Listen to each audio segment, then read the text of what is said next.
Okay, here we are, day 6 of the fellowship.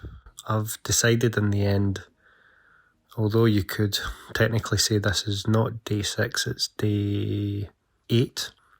If I was to include the weekend, I've decided in the end not to include the weekend out of a sense of good form and as a good reminder to myself that I need to keep some time that is sacrosanct for things outside of work.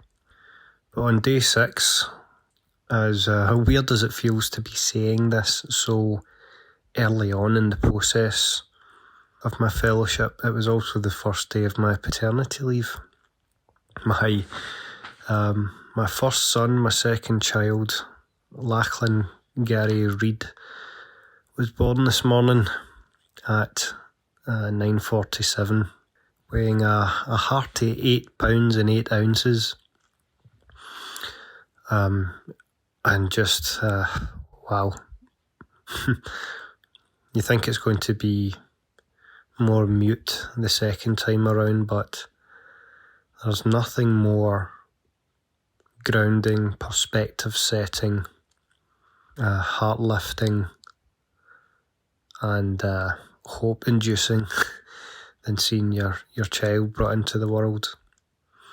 It was an absolutely glorious day, and one I think just centred around first and foremost gratitude for having the opportunity to grow a family, to watch my child be taken such great care of in the hospital, especially during at the time of recording, COVID-19 pandemic is still ongoing, and there's still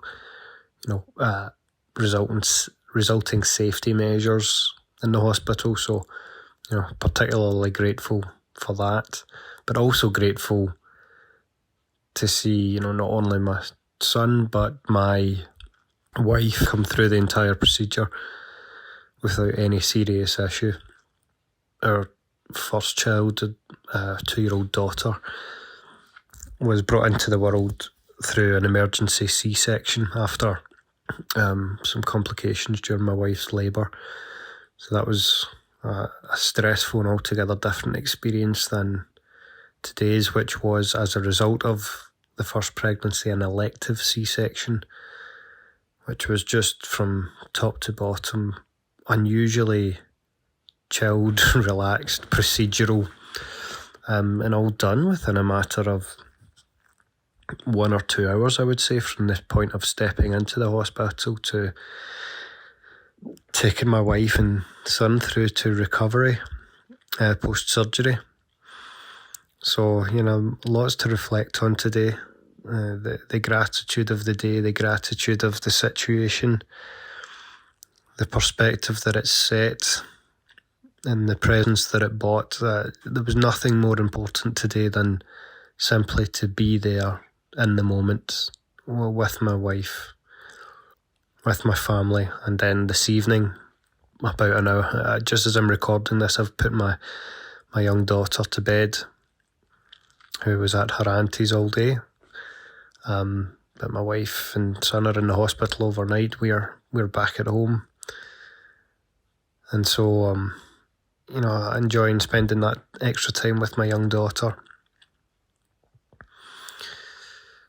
I'm not quite sure where I'm going with this, and I think it's been a lot today, but I felt it's still important to be here to check in my fellowship diary, which I've promised to keep up for the entire fellowship, for myself and for any of you who find it useful to listen. And again, where most of the fellowship will probably be the ins and outs of it and the day-to-day, days like today are just as important, arguably more so. You do your best work if you set it in the context of your life, rather than defining every part of your life around it. It's the fullness of your experience that brings the fullness of effort to the greatest potential of your output. So, yeah, we need diary days like this where the entire content and context is around the things that keep me going, beyond the specifics of the work itself. So I'm going to end the diary here and end my day with what we would, I don't know if it's Scottish, but certainly say in these parts, the process of wetting the baby's head.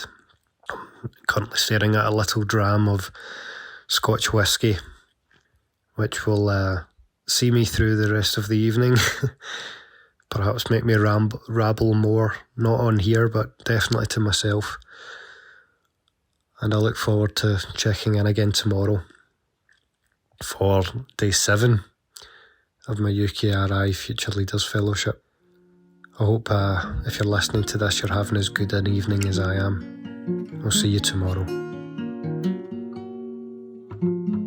If you like what you're hearing on the podcast, head over to the website where not only will you find the written blog versions of these podcasts, you'll find my leadership blog series, the daily thought series, and information about my book on managing the imposter phenomenon. We also have even more free resources and webinars linked to the YouTube channel. So head on over to dr-marc-reid.com. That's dr-marc with a C -reid.com. Thanks again.